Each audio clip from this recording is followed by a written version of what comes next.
살아계시고 영원한 진리이신 말씀입니다. 그러므로 주 안에서 갇힌 내가 너희를 권하노니 너희가 부르심을 받은 일에 합당하게 행하여 모든 겸손과 온유로 하고 오래 참음으로 사랑 가운데서 서로 용납하고 평안에 매는 줄로 성령이 하나 되게 하신 것을 힘써 지키라. 몸이 하나요 성령도 한 분이시니 이와 같이 너희가 부르심의 한 소망 안에서 부르심을 받았느니라. 주도 한 분이시요 믿음도 하나요 침례도 하나요 하나님도 한 분이시니 곧 만유의 아버지시라. 만유 위에 계시고 만유를 통일하시고 만유 가운데 계시도다. 우리 각 사람에게 그리스도의 선물의 분량대로 은혜를 주셨나니 그러므로 이르기를 그가 위로 올라가실 때에 사로잡혔던 자들을 사로잡으시고 사람들에게 선물을 주셨다 하였도다. 올라가셨다 하였은즉 땅 아래 낮은 곳으로 내리셨던 것이 아니면 무엇이냐. 내리셨던 그가 곧 모든 하늘 위에 오르신 자니 이는 만물을 충만하게 하려 하심이라. 아멘. 우리 앉으시기 바랍니다. 말씀을 위해서 우리 기도하도록 하겠습니다. 아버지 하나님, 저희들에게 우리가 스스로는 도저히 알 수 없는 지존자, 이 세상에 한 분밖에 안 계시는 창조주 하나님, 그분을 알고 그분의 뜻을 알 수 있고 또 우리에게 주어진 그분의 은혜를 깨닫게 하시는 이 말씀 앞에 우리가 어찌 감격하지 않을 수 있겠습니까? 감사하고 감사합니다. 우리를 그냥 미련한 가운데 무지한 가운데 버려두지 아니하시고 분명한 절대 진리의 말씀을 주심을 감사합니다. 오늘도 변함없이 이 말씀이 무엇을 의미하는지 깨닫도록 하옵시고 우리 삶에 적용토록 하옵소서. 그래서 우리가 진리가 인도하는 삶을 살 수 있도록 하옵시고 세상이 이끄는 대로 살아가는 그러한 삶을 살지 말도록 하옵소서. 그리하여 해서 우리 가운데 승리가 있게 하시고 우리 가운데 평강이 있게 하시고 우리 가운데 복음을 통한 삶의 변화가 있게 하옵소서. 예수님 이름으로 기도합나이다. 아멘. 우리나라는 매 10년마다 통계청에서 인구주택 총조사라는 게 있습니다. 10년마다 있어요. 1985년도에 있었고 1995년도에 있었고 2005년도 그리고 2015년도에 있었습니다. 그러니까 2015년도에 이 통계청에서 매년 하는 이 대대적인 인구주택 총조사, 그러니까 표본이 1000만 명이에요. 1000만 명에 직접 물어봤기 때문에 오차가 상당히 적습니다. 근데 그 결과가 1년 동안 분석해서 2016년 지난달에 12월 달에 이 결과가 매스컴에 나왔습니다. 여러분 보신 분 혹시 있을 거예요. 근데 거기 보면 종교 부분이 있습니다. 항상 종교 부분의 통계가 나와요. 예를 들면 불교의 인구의 변화, 천주교의 인구의 변화, 개신교 인구의 변화, 모든 인구 중에서 유신론자와 무신론자의 이 비율, 모든 게 다 나옵니다. 그런데 이 특이한 사항이 있습니다. 첫째는 처음으로 무신론자가 유신론자를 앞섰습니다. 그러니까 50% 이상이 무신론자예요. 어느 종교도 가지고 있지 않습니다. 그리고 그 비율이 20대로 가면 60%가 훨씬 넘습니다. 그러니까 젊은 층으로 갈수록 무신론자가 점점 늘어나고 있다. 이게 서구화의 이 다양한 징조 중에 뚜렷한 징조 중에 하나입니다. 그런데 제가 드리고자 하는 말씀은 이게 아니고 이 통계가 발표되었을 때 모든 종교계가 다 놀랐어요. 첫째는 불교계가 엄청나게 열받았습니다. 왜냐하면은 2005년도에 1000만 명이 넘었었는데 300만 명이 줄은 걸로 나왔습니다. 30%가 준 걸로 통계가 나왔어요. 불교계가 받아들일 수 없다. 어떻게 10년 만에 불교 인구가 30%가 줄 수가 있냐? 받아들일 수가 없다. 천주교가 또 불쾌했습니다. 115만 명이 줄었습니다. 그래서 이 통계가 잘못된 거 아니냐? 근데 기독교는 굉장히 어리둥절했어요. 이유가 뭐냐?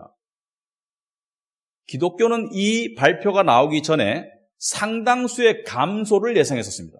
왜냐? 교단들이 조사해보니까 여러분 교단들은요 절대로 숫자를 줄여서 발표하지 않습니다. 왜? 교단의 세를 과세하기 위해서 등록 교인, 아이들 숫자까지 심지어 애완동 동물까지 다 이렇게 다 센다는 교회도 있습니다만은 어쨌든 간에 통계를 부풀리기 때문에 교단의 이 숫자는 줄지 않았는데 지난 10년간 모든 교단이 예외 없이 다 줄었거든요. 그러니까 당연히 통계가 줄었을 것이다. 그것도 상당수가 줄었을 것이다. 그래서 어떤 사람들은 10년 전, 그러니까 2005년도 통계에서 기독교 인구가 844만 명인데 지금은 500만 명대로 줄었을 것이다. 이렇게 예측했는데 결과는 123만 명이 늘어버렸어요. 그래서 967만 명이 나왔습니다. 그래서 기독교 교회가 어리둥절한 거야. 이게 이런 결과가 어떻게 나올 수가 있는가? 이게 이상하다.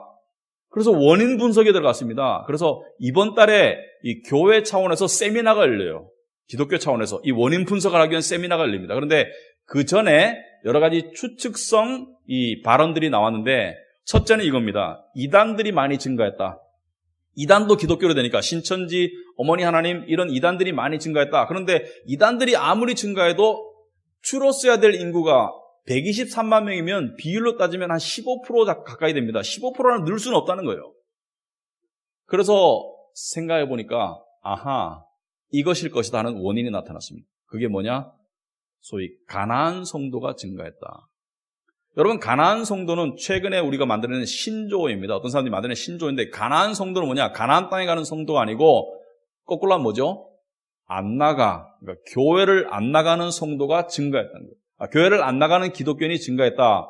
그러니까 교회는 안 나가면서 자신이 기독교인이라고 생각하는 문화적인 cultural, 명목상의 nominal 기독교인, cultural Christians, nominal Christians들이 증가하더라.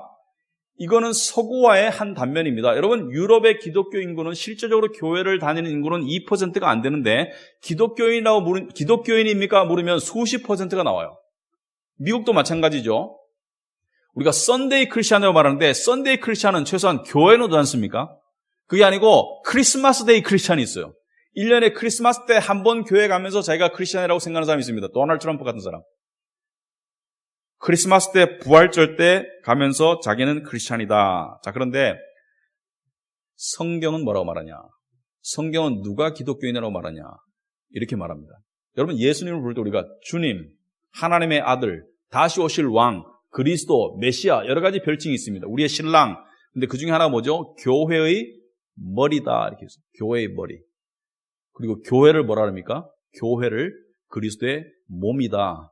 그러므로 그리스도와 교회는 붙어 있는 것이죠. 여러분, 머리와 몸이 떨어져 있는 그런 경우를 봤습니까? 떨어지면 죽지 않습니까? 그죠?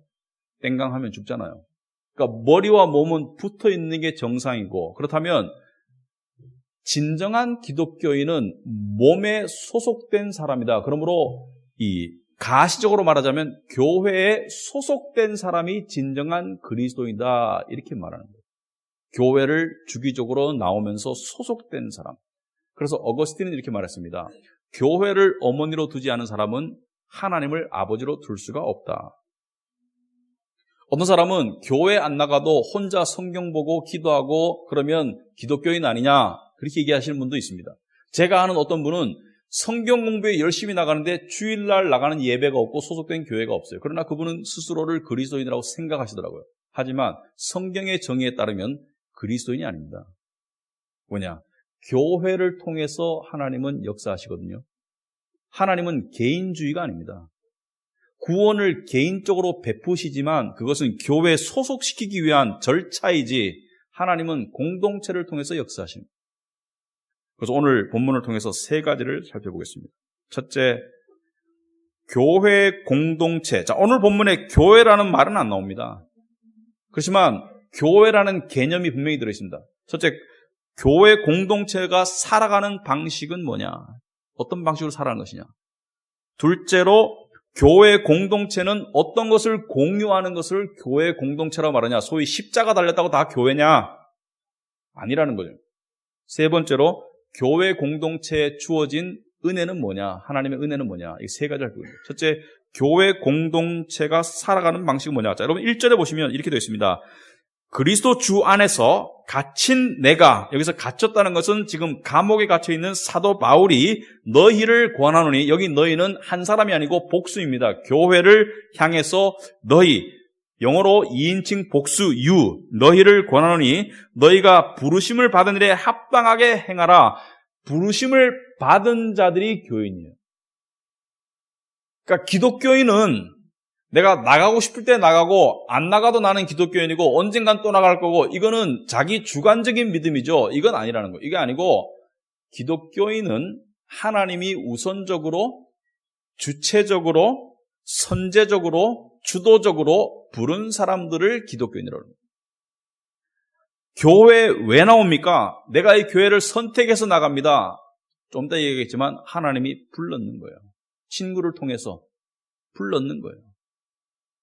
자, 그렇다면 우리 교회 구성원들은 어떤 방식으로 살아가냐? 2절, 3절이 거기에 관한 내용입니다. 모든 겸손과 온유로 하고 오래 참음으로 사랑 가운데서 서로 용납하고 평안에 매는 줄로 성령이 하나 되게 하신 것을 힘써 지키라 해서 키워드가 뭡니까? 키워드는 서로 용납해라.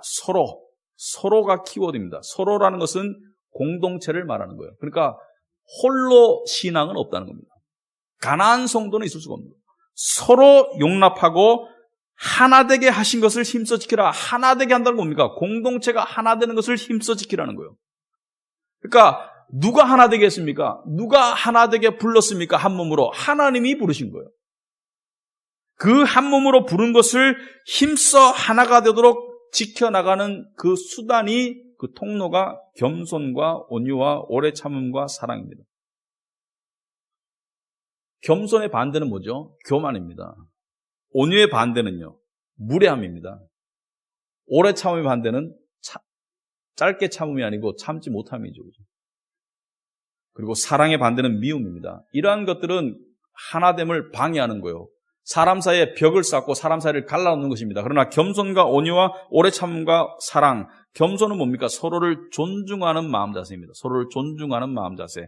남을 나보다 존중해주는 마음 자세가 겸손이고, 온유는 뭡니까? 온유는 서로 공격적이지 않는 거예요. 서로 이 공격적이지 않고 핥히지 않고 포용하는 것이 온유입니다. 오래 참음은요, 서로 힘들고 불편할 때 있죠. 교회 다니다 힘들고 불편할 때 없습니까? 저도 있는데 여러분도 있을 겁니다. 저 사람이 좀 불편해, 힘들어, 나한테 상처 줬어. 그럴 때 그 자리를 지키고 있는 게 오래 참는 거예요. 왜? 지키고 있으면 상처는 아물거든요. 여러분, 어디가 이렇게 딱 비었을 때 또는 떨어졌을 때 붙여놓고 가만히 있으면 자연 치유가 되지 않습니까? 붙지 않습니까? 하나님의 은혜로 붙지 않습니까? 몸에 주신 하나님의 일반 은혜로. 교회도 마찬가지거든요. 그 자리를 지키고 있으면 상처는 아물 수 있습니다. 그러나 내가 찢겼다고 해서 계속 벌리고 있으면 어떻게 돼요? 상처가 아물지 않습니다. 찢겼다고 해가지고 나는 이제 튀어나갈 거야. 그러면은 그 사람은 상처를 안고 튀어나가기 때문에 상처는 해결되지 않습니다. 튀어나갔을 뿐이지. 그래서 저는 이렇게 생각합니다. 여러분, 그 옛날의 어머니상, 저의 어머니 정도 되시는 분, 시집살이를 굉장히 했거든요. 시어머니한테 같이 살면서 고된 시집살이를 했어요. 그러니까 아침에 잠을 제대로 못 주무셨더라고요. 새벽밥을 해야 돼요. 그러니까 언제 호통이 칠까봐 조마조마해서 잠을 잘 못 자는데 남편은 또 무관심할 수 있습니다. 그러니까 너무 힘든 거예요. 그 당시에 그 어머니의 삶이, 며느리의 삶이 너무 힘든데 그때 정말 도망갈까? 보따리 사가지고 도망갈까? 그런 갈등하신 분들이 참 많더라고요. 근데 어머니들이 하신 말씀이 이거예요. 내가 왜 안 도망간 줄 아냐? 너희가 눈에 밟혀서 내가 도망 못 갔다. 내가 도망가면 나 한 몸 편할 수 있겠지만 너희는 어떻게 하냐? 그래서 어머니가 도망 안 가지고 자식들이 이렇게 가정의 울타리 속에서 컸다 이거예요. 교회 오래 참음이라는 것도 그것입니다. 그 힘든 상황이 주어졌어도 견디는 사람들이 있는 것이 진정한 교회입니다. 자, 그렇다면 이걸 얘기합시다. 교회를 여러분이 사람이 선택할 수 있습니까? 할 수 있습니다. 당연히 선택해야 됩니다. 내가 어떤 기준을 가지고 선택해야 돼요. 여러 가지 기준이 있겠지만 어떤 기준을 가지고 교회를 선택합니다. 그런데 내가 교회를 선택하고 내가 내 마음대로 바꾸고 이게 나의 권리다라고 생각하는 것은 옳은 생각입니까? 이거 한번 생각해 봐야 돼요. 왜? 오늘 많은 사람들이 인공위성처럼 돌아다닙니다, 교회를. 이 교회 갔다가 별로 처음엔 좋았는데 처음에는 밥도 공짜로 주고 좀 이따 돈 내라 그러고 처음에는 뭐 이렇게 사람들도 환영해 주는 것 같고 관심 있는 것 같은데 나중에 지나니까 별로 관심이 없어. 떠나야지. 교회를 계속 바꾸고 돌아다녀요. 이 교회 갔는데 사람들이 나한테 너무 관심을 줘서 불편해. 그러니까 저 교회 갈 거야. 그리고 사람들이 안 보이는 속에서 그냥 나만 왔다 갔다 하는, 편할 때 왔다 갔다 하는 그런 신앙생활을 할 거야. 그것이 과해지다 보니까 오늘날 이순신 장군형 기독교인이 많이 생겼어요. 뭡니까? 이순신 장군이 내가 총에 맞은 것을 적에게 알리지 마라. 내가 기독교인인 것을 주위 사람들에게 알리지 마라. 이런 사람들이 많아요. 편할 때는 기독교인이다가 불편하면 기독교인이 아니야. 교회도 내가 편할 때 택하고 내가 불편하면 내가 바꿔. 마치 이마트 멤버십이야. 이마트 다니다가 저 마트에 상품이 좋고 가격이 싸고 그럼 저쪽으로 옮겨요. 교회를 선택하는 것은 결혼과 마찬가지입니다. 여러분 결혼할 때 선택할 수 있는 권한이 있습니까? 없습니까? 요즘에 있지 않습니까? 내가 좋은 사람, 내가 사랑하는 사람, 나한테 적합한 사람 연애해보고 내가 결정해서 결혼합니다만은 성경적으로 봤을 때 한 번 결혼하면 그 다음엔 선택이 박탈되는 거예요. 하나님께서 짝지어준 것을 사람이 나누지 못할지니라 이렇게 말하고 있습니다. 무슨 말이냐? 내가 선택했지만 크게 봤을 때는 나의 선택을 통한 하나님의 부르심입니다. 나의 선택을 통해서 하나님이 부른 거예요. 그래서 결혼할 때 서약하지 않습니까? 다 했죠. 결혼하신 분들은. 결혼 안 하신 분들은 할 거고 이런 식으로 서약을 합니다. 뭐 슬플 때나 기쁠 때나 힘들 때나 외로울 때나 뭐 전부 다 거짓말 많이 했잖아요. 그죠? 검은 머리 팥불이 될 때까지 뭐 끝까지 사랑하고 뭐 이렇게 아끼겠노라. 이게 결혼입니다. 결혼의 언약입니다. 교회도 마찬가지죠. 여러분이 선택할 수 있습니다. 그러나 선택해서 여러분의 교회가 되는 순간 그게 뭐예요? 이게 하나님이 나를 부르신 공동체가 되는 거예요. 그러므로 함부로 파괴할 수 있는 게 아닙니다. 너무 요즘 쉽게 교회를 바꿔치기 하고 교회를 옮겨 다니는 분들이 너무 많아요. 그거 하나님 앞에 절대 영광되는 게 아닙니다. 제가 우리 교회 사람들을 여기에 가둬놓고 이렇게 하기 위해서 지금 드릴 말씀이 아닙니다. 성경적인 원리를 말씀드리는 거예요. 여러분, 결혼할 때 연애 기간이 있습니다. 연애 기간에서 결혼으로 넘어갈 때 뭐가 일어나야 됩니까? 두 가지가 일어나야 됩니다. 첫째는 결단. 이 사람과 결혼할 것이다. 둘째는 헌신이 일어납니다. 헌신. 이 사람과 평생을 함께 할 것이다. 헌신이 있어요. 결단과 헌신이 있는 거예요. 그 결혼이 파기될 수 있는 유일한 조건은 예수님이 말씀하신 게 배우자의 부정이나 배우자가 가정을 팽개치는 것. 그 이외에는 이혼을 허락하지 않았습니다. 이혼을 할 수 있다고 그랬어요.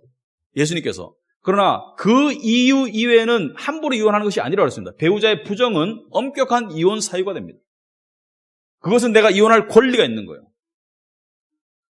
그런데 결혼 생활이 힘들다고, 경제가 어렵다고, 한쪽이 아프다고, 성격 차이 때문에 싸운다고, 이런 것들은 갈라질 사유가 아니라 뭐죠? 함께 극복해야 될 과제요, 숙제가 되는 거죠. 맞습니까?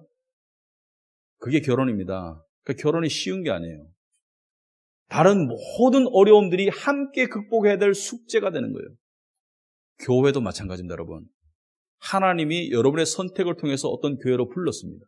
인연을 통해서. 그래서 그 교회의 일원이 되고 난 다음에는 그 교회는 여러분의 몸이 되는 거예요. 그래서 이 교회 안에서 일어나는 여러 가지 문제들은 함께 해결해 나가야 될 숙제가 되는 거예요. 교회에 어떤 무슨 시설이나 또는 관계나 또 여러 가지 미흡한 부분이나 여러 가지 힘든 부분이 있으면 그것을 함께 힘을 모아서 해결해 나가야 될 부분이지 여기는 마트가 아닙니다. 교회는. 그래서 교회는 굉장히 중요한 것이다. 자, 그렇다면 교회는 무엇을 공유할 때 교회라고 말하는가? 4절에 나와 있습니다. 몸이 하나요 성령도 한 분이시니 이와 같이 너희가 부르심의 한 소망 안에서 부르심을 받았느니라. 여기 보면 한 몸이 교회입니다. 한 몸인 거예요. 우리가 지체라고 그러면 지체 한 몸. 성령도 한 분이시고 한 소망이 무엇입니까? 우리는 한 소망을 가지고 있습니다. 성화와 천국이라는 소망을. 성화와 천국이라는 한 소망 안에서 부르심을 받은 사람들이 교회입니다. 우리의 모시는 주님도 한 분이고 믿음도 하나고 세례도 하나고 하나님도 하나다. 하나를 강조. 하나가 뭡니까? 우리는 하나로 하나 된 자들이다. 공유하는 가치가 같다는 거예요. 이거 다 말할 수 없고요. 딱 한 개만 얘기해 보겠습니다. 믿음을 얘기해 보겠습니다. 믿음. 진정한 교회는 어떤 믿음을 가르치고 추구하는 교회인가? 왜냐하면 요즘에 교회답지 않은 교회들이 너무 많기 때문입니다. 십자가를 걸고 있지만 교회답지 않은 교회들이 너무나 많아요. 이단은 말할 것도 없고 교회답지 않은 교회가 너무나 많기 때문에 이야기를 드리는 말씀입니다. 여러분, 믿음에는 크게 두 가지 종류가 있습니다. 첫째는 인간에 의한 세상적인 믿음이 있어요. 그리고 하나님에 의한 믿음이 있습니다. 믿음은 두 가지입니다. 인간에 의한 믿음이 있고 하나님에 의한 믿음이 있습니다. 전자는 인간이 만들어내는 믿음이고 후자는 하나님이 주시는 믿음이에요. 우리는 많은 종교 속에서, 많은 교회 속에서 전자와 같은 믿음을 봅니다. 나 하나님 믿을 거야. 나 부처님 믿을 거야. 나 믿는 것이 안 믿는 것보다 더 나아. 왜냐하면 믿으면 마음도 편해지고 믿으면은 하나님께서, 부처님께서 나에게 좀 더 좋은 것을 주시겠지. 내가 정성을 다하면 좋은 길로 인도하시겠지. 그러므로 믿을 거야. 그런데 믿다가 내가 원하는 대로 안 되면 그때는 믿음을 버리면 되지. 이건 뭐예요? 낚시질 믿음. 낚싯대 믿음. 낚시 아시죠? 낚싯대 던져놓고 고기가 물면 낚시하는 거고 안 물면 낚싯대 걷어야지 뭐. 계속 있으면 손해잖아. 낚싯대 하다가 낚시 안 되면 낚시질 안 되면 낚싯대 걷어야 되잖아요. 꽂고 가야 되지 다른 데로. 그러니까 천주교도 갔다가 불교도 갔다가 기독교도 갔다가 쑤셔보는 거죠. 에이 안 되면 다 팽개치고 남 믿고 살 거야 그냥. 그건 믿음 아니에요 그거는. 이 종교적인 믿음, 인본적인 믿음, 인간 중심의 기복적인 믿음, 미신적인 믿음 다 믿음 아닙니다 이거는. 성경이 말하는 믿음은 그 한 믿음이 아닙니다. 성경이 말하는 믿음은 이런 말하는 사람이 있습니다. 믿음도 사람마다 색깔이 다르대요. 어떻게 보면 이해가 되지만 어떻게 보면 틀린 말입니다. 믿음도 사람마다 색깔이 다르다. 물론 형태가 조금 달리 나타날 수 있지만 여러분 믿음이 내가 만들어낸 것이 아니라고 분명히 말씀드렸습니다. 진정한 기독교의 구원의 믿음은 누가 주는 겁니까? 말씀을 깨달음을 통해서 성령의 역사를 통해서 하나님이 주시는 선물입니다. 믿음도. 그러니까 인간이 만들어내는 게 아니라 하나님이 주시는 선물이에요. 말씀을 깨달음을 통해서. 여러분 부모한테 여러 명의 자식이 있습니다. 근데 거기에 다른 애들이 섞여 있어요. 근데 이 중에 내 자식이 누군지 어떻게 알 수 있습니까? 요즘 우리나라 보면은 뭐 누구 딸이니 많이 이런 얘기 했는데 어떻게 알 수 있습니까? DNA 검사해보면 알잖아요. DNA 검사해보면 99.9% 이상이 일치하는 게 부모 자식 아닙니까? 여러분 믿음이 하나님으로부터 주어진 DNA와 같은 영적인 DNA와 같은 거예요. 그렇다면 그 믿음을 받은 자녀들의 믿음은 동일합니다. 그럼 우리가 믿는 믿음은 어떤 믿음이냐? 인간의 믿음은 이것입니다. 인간의 믿음은 내가 이루고 싶은 것이 있어서 내가 느끼고 싶은 평안이 있어서 나는 믿음을 가지고 이걸 믿어 나갈 거야. 이게 인간의 믿음입니다. 그래서 그 믿음의 정성을 다할 거야. 그 믿음의 노력을 다할 거야. 그렇다 보면 하늘도 감동해서 나를 어여삐 보고 축복하겠지. 이게 인간의 믿음이에요. 그러나 하나님이 주시는 믿음은 완전히 다릅니다. 하나님 주신 믿음 이거예요. 솔직하게 얘기해 봅시다. 여러분 살다 보면 그렇죠? 이것저것 다 해야 되는데 하나도 잘 못해. 이것저것 이룰 게 많은데 이루어진 게 별로 없어. 성공해야 되는데 실패를 많이 해. 나를 멋지게 증명해 보이고 싶고 남들에게 인정받고 싶은데 그게 잘 안 돼. 거기에 대한 꿈과 미래는 가지고 있는데 그게 안 이루어져. 그래서 좌절감도 들고요. 자괴감도 들고 심지어 죄책감도 듭니다. 잘못도 많이 저지르니까. 그러나 복음의 믿음은 이것입니다. 그럼에도 불구하고 하나님이 널 사랑한단다. 이게 복음의 믿음입니다. 그럼에도 불구하고 하나님이 널 받아주셨다. 이게 복음의 믿음이에요. 왜? 바로 예수 그리스도의 몸이니까. 하나님이 예수님을 사랑하세요. 하나밖에 없는 내가 사랑하는 아들이다. 그 아들의 몸을 제가 아들을 사랑하는데 우리 아들의 대가리만 사랑하고 몸을 안 사랑했습니까? 나는 너의 머리만을 사랑하고 네 몸은 별로야. 이거 아니잖아요. 내가 아들을 사랑할 때 아들의 머리도 사랑하지만 아들의 발가락까지 사랑하지 않습니까? 우리가 그리스도의 몸이기 때문에 하나님이 일방적으로 우리를 사랑하신 것이 복음입니다. 노력 안 해도. 응? 우리가 예배를 제대로 드리자 이런 모든 것은 뭡니까? 그 사랑을 받기 위한 통로예요. 통로. 근본적인 하나님의 사랑은 그리스도 안에서 주어집니다. 그러니까 인간적인 믿음은 요런 미끼가 있습니다. 니하게 달렸다잉? 니하게 달렸어. 근데 요런 안 좋은 점이 있어요. 해도 안 되네. 하니까 되네. 엄청나게 교만해. 하니까 됐어. 성공했어. 엄청나게 교만해. 하나님이 나만 이뻐하셔. 잘 됐어. 나는 세상에서. 엄청나게 교만해. 하니까 안 되네. 엄청나게 좌절해. 그냥 복은 뭐예요? 너 보고 하라는 게 아니다. 너를 있는 그대로 사랑한다. 사실은 너는 사랑받을 자격이 없다. 사실은 너는 사랑받을 조건이 없는 존재다. 너는 망가졌고, 너는 죄인이고, 너는 실패자이다. 너는 허물 많은 자이다. 겉으로 네가 가면 쓰고, 네가 학벌이나 성공의 가면을 쓰고, 네가 뻐기고 다닐지 모르지만, 네 안에는 주체할 수 없는 결핍감, 주체할 수 없는 불안감, 주체할 수 없는 자괴감, 죄책감이 있지 않니? 난 그걸 다 알고 있음에도 너를 사랑한다. 어떻게 알아요, 우리가 그걸? 성경이 그렇게 쓰여 있으니까. 성경이 이렇게 말씀하십니다. 하나님이 세상을 이처럼 사랑하사 독생자를 주셨으니. 우리가 죄인 되었을 때 하나님께서 당신의 아들 그리스도를 보내심으로써 우리를 향한 당신의 사랑을 확증하셨느니라. 이게 성경의 믿음입니다. 이 믿음 때문에 우리가 하나님을 섬기는 거예요. 왜? 감격되니까.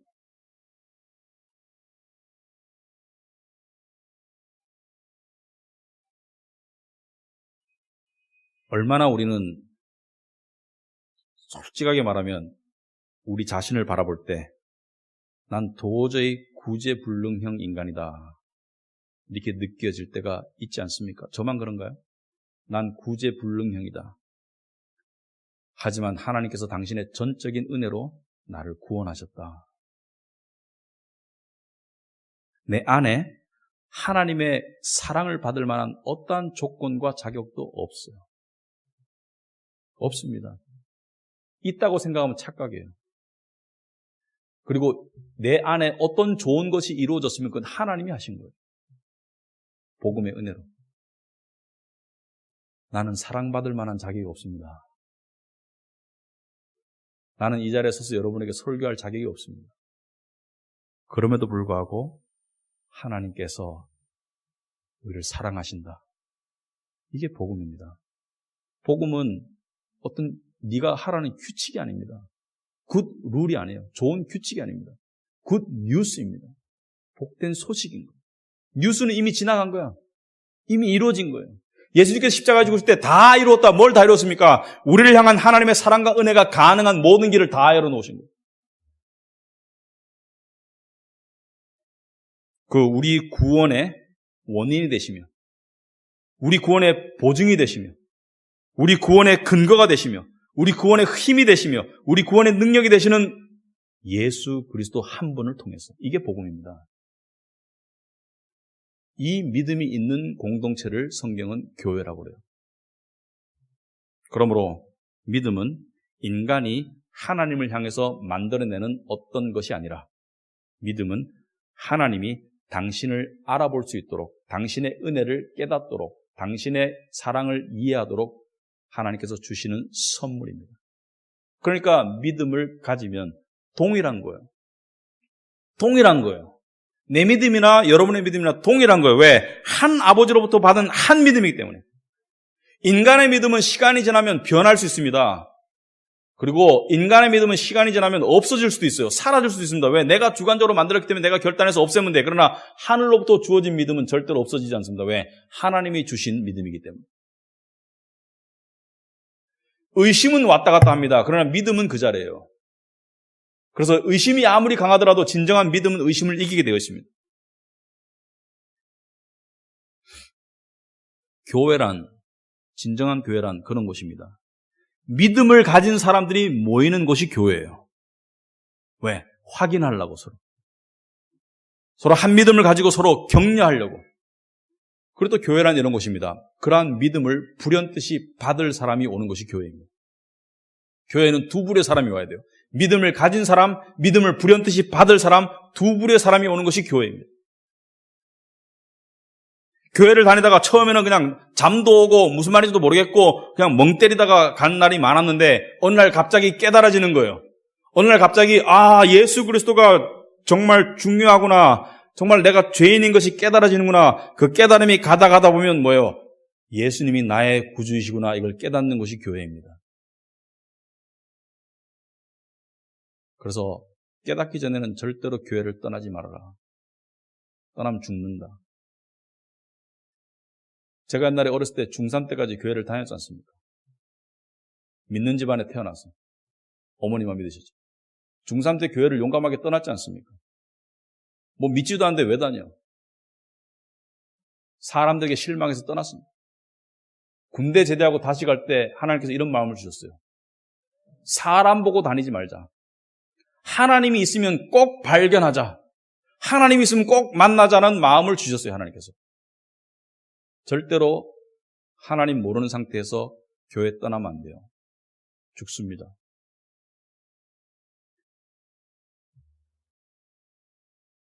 그리고 진정한 교인은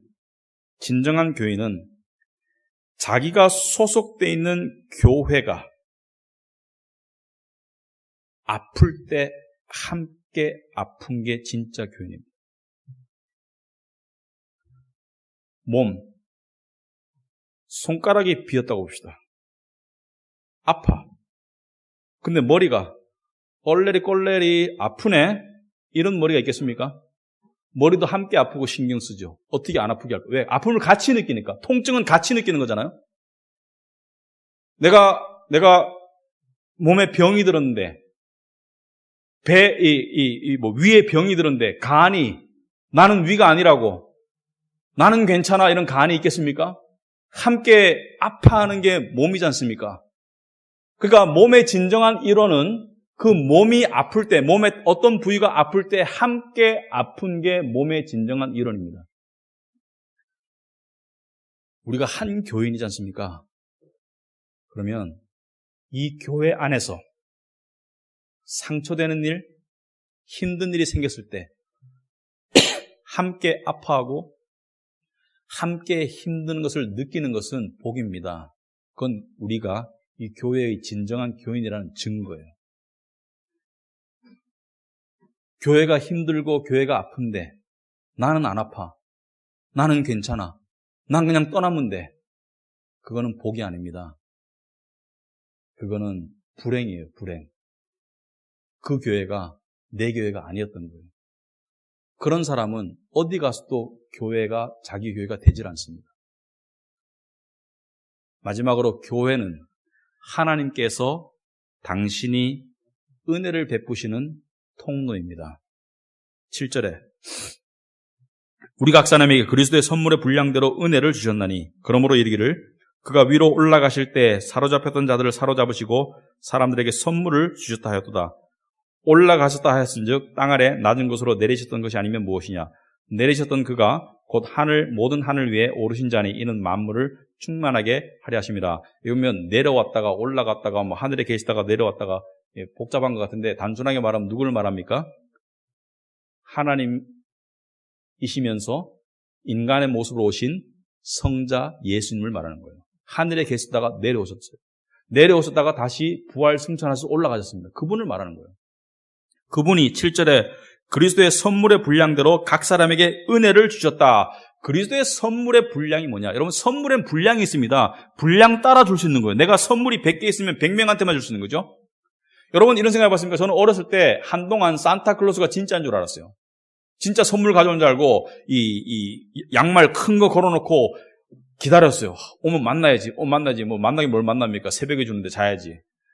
근데 산타클로스가 텔레비에 나올 때, 흑백 텔레비에 나올 때 항상 궁금한 게 있었습니다. 산타클로스 마차에 선물이 많이 실려있는데 저게 아무리 많아도 세상에 애들이 그렇게 많은데 나까지 돌아올까? 이런 생각했어요. 돌아오긴 돌아오더라고요. 왜? 엄마가 주기 때문에. 그죠? 돌아오긴 돌아오더라고요. 그리스도는 어떤 분입니까? 그리스도를 소개할 때 요한복음 1장 14절에 말씀이 육신이 되어 우리 가운데 거하심에 우리가 그의 영광을 보니 아버지의 독생자의 영광이요 은혜와 진리가 충만하더라. 말씀이, 하나님 되시는 말씀이 육신이 되어 우리 가운데 거하심에 우리가 그의 영광을 보니 아버지의 독생자의 영광이요 은혜와 진리가 충만하더라. 이게 원어상으로는 은혜 위에 은혜고 진리 위에 진리이다는 뜻입니다. 차고 넘친다는 뜻이에요. 무슨 말이냐면 그리스도의 은혜는, 그리스도의 선물의 분량은 누구에게도, 어느 누구에게도 넘치게 줄 수 있는 은혜가 있다. 자, 그 은혜를 다 말할 수 없습니다. 우리가 은혜를 얘기할 때 여러 가지 은혜가 있지만 다 말할 수 없어요. 오늘은 한 가지를 이야기해 보겠습니다. 교회와 관련해서. 여러분, 교회가 은혜라는 생각이 들어야지 진짜 신앙이 들어간 겁니다. 교회가 처음 다니면 힘들 수 있습니다. 아우, 주일날 가려니까 피곤한데 좀 더 자고 싶은데, 특히 밖에 비가 오고 아내가 따뜻할 때, 그죠? 밖에 나가기 싫습니다.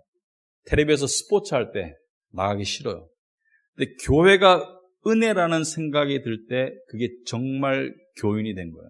무슨 말이냐? 여러분, 교회가 왜 은혜입니까? 교회는 세상과 대비해서 은혜입니다. 여러분, 세상에서 우리는 지치고 상처받고 때로는 안 좋은 소식에 경악합니다. 때로는 안 좋은 소식이 들릴까 봐 두려워요. 세상에 살다 오면 여러 가지 일들 때문에 많이 마음이 찔립니다. 그러니까 영적으로 칼이 많이 들어와요. 화살도 많이 들어오고. 세상은 우리를 쓰다듬어 주는 척 하다가 갑자기 찔러버려요. 이게 세상입니다. 그럴 때 우리는 교회에서 무엇을 누립니까? 하나님의 예배를 통해서 회복되는 거예요. 상처가 치유돼야 됩니다. 그리고 메말랐던 심령에 단비가 내려와야 되는 거예요. 이게 교회입니다. 예배를 통해서, 교제를 통해서. 그러니까 주일날 그것을 체험하는 사람은 교회의 중요성을 알기 때문에 교회 가지 말라고 말려도 교회 갑니다. 왜? 그걸 맛보았기 때문에. 그리고 때로는 맛볼 수 없는 주일도 있습니다. 때로는 힘든 주일도 있어요. 그런데도 가요. 왜? 그래도 몸이기 때문에 갑니다. 여러분, 몸이 아파도 밥은 먹어야지 몸이 낫잖아요. 몸이 아파도 밥은 먹지 않습니까? 근데 몸이 아프다고 밥까지 안 먹으면 더 아파지지 않습니까? 교회가 그런 곳입니다. 또 둘째로, 우리는 세상에 살면서 많은 거짓말을 듣고 때로는 거짓말을 하고 삽니다. 어떤 거짓말이냐? 세상은 우리에게 말해요. 이게 다다. 이게 제일 중요한 거야. 이게 전부야. 그러니까 여기에 올인해. 여기에 올인하면은 네가 행복할 수 있어. 맨날 거짓말을 듣고 사는 거야. 이게 다라는 거예요, 세상은. 세상은 이게 다래. 세상은 이게 돈이 다고, 직장이 다고, 세상은 건강이 다고, 이게 다라는 거예요. 이게 거짓말이죠. 왜냐하면 진리에서 봤을 때 이게 다가 아닙니다. 하나님이 만든 세상에는 이 세상이 있고 저 세상이 있어요. 저 세상이 훨씬 더 중요합니다. 이 세상이 안 중요하다는 게 아닙니다. 저 세상이 훨씬 더 중요해요. 주일날 오면은 우리가 아니, 세상이 다가 아니야. 돈이 제일 중요한 게 아니야. 직장이 제일 중요한 게 아니야. 건강이 제일 중요한 게 아니야. 하나님의 구원이 제일 중요한 거예요. 믿음이 제일 중요한 거예요. 하나님의 사랑과 은혜가 제일 중요한 거예요. 이거 우리 진리를 서로 이야기할 수 있어요. 진리를 말할 때 느끼는 영혼의 자유함, 해방감. 저는 주일날 좋습니다. 힘들 때도 좀 좋아요. 왜? 진리를 말할 수 있기 때문에. 진리를 말하고 들을 수 있는 사람이 있기 때문에. 여러분, 세상은 지나가는 거예요. 여러분에게 그 순간에 되게 중요하게 느껴지는 모든 거 다 지나갑니다. 직장, 어떤 문제, 돈, 건강, 인간관계 다 지나가는 거예요. 다 지나면 결국은 여러분 혼자 하나님 앞에 남는 거예요. 여러분 혼자. 여러분 인생 계획표를 끝까지 세워보세요. 인생 계획표를 끝까지. 제가 성공지향적인 그 가문에서 태어났습니다. 소위 성공을 원하는 가문. 제 목표는 기업체의 사장이 되는 거였어요. 대기업에. 성공지향적인 가문에서 태어났는데 인생 계획을 열심히 세워봤는데 직장 가고 가정 이루고 열심히 세워봤는데 끝은 뭐더라고요? 다 놓고 가야 돼요. 다. 싸그리 다 놓고 가야 돼요. 뭐까지 놓고 가야 되는지 아십니까? 내 몸뚱아리까지 다 놓고 가야 돼. 갖고 갈 게 없어. 그때 모든 게 결판 나는 겁니다. 하나님의 교회 안에 진짜 있던 사람은 그때가 이제 시작이야. 이제 고통의 시간은 끝났어요. 눈물도 없고 고통도 없고 죄도 없고 사망도 없고 피곤함도 없고 아픔도 없고 그러한 진짜 삶이 시작되는 거야. 그때가. 그게 교인입니다. 그 교인은 몸은 여기 있지만 마음의 상당 부분은 저쪽에 가 있는 게 교인이에요. 여기 삶도 중요하게 열심히 살아가지만 저쪽의 삶이 더 크기 때문에 여기의 삶을 작게 볼 수 있는 게 교인입니다. 그러니까 세상에서 같은 충격이 주어지더라도 세상 사람들은 이게 다하기 때문에 충격이 너무 세. 그러나 세상에서 동일한 충격이 주어지더라도 진정한 교인은 견딥니다. 왜? 이게 다가 아니기 때문에. 이게 다라고 생각하는 사람은 그만큼 힘들어요. 그러나 우리는 이게 다가 아닙니다.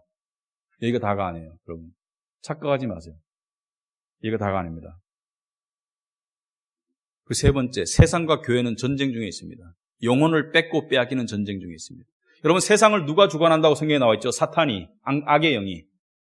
세상은 교회에게 영혼을 빼앗기지 않으려고 세상을 통해서 거짓말을 통해서 유혹하고 협박하고 길들이다가 멸망시키는 게 지옥 보내는 게 세상의 목적이에요. 사탄의. 교회는 그 죄와 사망 가운데 있는 영혼을 하나라도 구원하려는 게 교회의 목적입니다. 누가 이길까요? 세상은 빼앗길 수밖에 없습니다. 복음의 진리를 통해서 빼앗길 수밖에 없어요. 세상은. 절대로 되찾아오거나 교회에게 소속된 사람을 빼앗아갈 수 없습니다. 한 번 구원받은 진정한 교인을 세상이 되찾아갈 수 없어요. 그러나 교회는 빼앗아 올 수밖에 없습니다. 세상으로부터 복음을 통해서 빼앗아 오는 거예요. 빼앗아 오지만 한 번 교인이 된 사람을 빼앗기진 않습니다. 절대로. 진정한 교인은 빼앗기지 않습니다. 왜? 한 번 하나님의 자녀가 된 사람은 절대로 구원을 놓치지 않습니다. 한 번 하나님의 진정한 교인이 된 사람은, 하나님의 나라의 백성이 된 사람은 절대로 빼앗기지 않습니다. 그러므로 누가 이깁니까? 교회가 이기는 거예요. 결국 교회가 더 센 거예요. 진정으로. 오늘날 교회가 약한 것 같죠? 천만에. 진정한 교회는 엄청나게 셉니다. 세상이 감당할 수 없어요. 진정한 믿음은 세상을 이기는 것입니다. 그래서 믿는 사람은 겸손과 자신감이 공존하는 거예요. 겸손한 거예요. 왜? 죄인이고 하나님의 은혜로 구원을 받았으니까. 하지만 동시에 엄청나게 당당한 겸손입니다. 왜? 세상을 이길 수 있는 믿음이 있기 때문에. 사도 바울은 말했습니까? 사망아 너의 쏘는 것이 어디 있느냐? 사망도 무서워하지 않는데, 죽음을 무서워하지 않는데 무엇을 무서워하겠습니까? 이게 교인입니다. 그 교인의 모습으로 되어가도록 은혜를 베푸시는 게 하나님이 하시는 일입니다. 교회를 통해서. 그리고 이 은혜를 나누는 것을 전도라고 합니다. 전도. 전도를 왜 합니까? 빼앗아 오는 거예요. 그래서 이 엄청난 구원의 은혜를 나누는 게 전도입니다. 전도에는 직접 전도와 간접 전도가 있습니다. 직접 전도는 뭡니까? 내가 다 전하고, 내가 다 설명하고, 내가 다 이렇게 구원에 이르도록 도와주기 직접 전도지만, 간접 전도는 뭐예요? 간접 전도는 교회로 데려오는 거예요. 교회로 데려오면 교회와 목사님과 다른 사람들이 알아서 하겠지. 교회로 데려오는 거예요. 하지만 여러분의 삶 속에 가족이든 친구든 누군가를 전도하는 사람은 그 안에 생동감이 주어집니다. 예수님께서 마지막 떠나셨을 때 하신 약속의 말씀이 이거예요. 너희는 가서 모든 족속으로 제자를 삼아 아버지와 아들과 성령의 이름으로 세례를 주거라. 내가 세상 끝날까지 너희와 함께 있으리라. 그래서 우리 교회가 이때까지는 7년 남짓 동안 하나님께서 아주 개척해서 어린아이와 같으니까 하나님께서 계속 부어주시고 보내주셨습니다. 이제는 나이가 조금 들었어요. 이제는 아장아장 걸어나가서 일할 수 있는 나이가 되었다. 저는 그렇게 봅니다. 그래서 앞으로 우리가 여기에 관한 여러 가지 기도와 또 이야기들을 우리가 나누면서 실제적으로 우리가 어떻게 실천할 것인가를 우리가 얘기해 보겠다. 왜? 교회로 사람을 인도하는 것보다 더 큰 이웃 사랑은 없습니다. 사람이 온 천하를 얻어도 자기 목숨을 잃으면 무슨 소용이 있느냐? 영혼을 살리는 길을 제시하는 것보다 더 큰 사랑이 없습니다. 여러분이 교회로 누군가를 데려왔으면 그 사람을 엄청나게 사랑하는 거예요. 그 사랑이 가능케 하기 위해서 뭐 밥도 사줄 수 있고 여러 가지 유혹을 할 수 있겠죠. 데려올 수 있습니다. 좋은 의미의 유혹. 데려올 수 있는 것이 엄청나게 사랑하는 겁니다. 그래서 우리 교회가 앞으로 그런 교회가 되기를 원합니다. 아시겠죠? 네, 기도하겠습니다.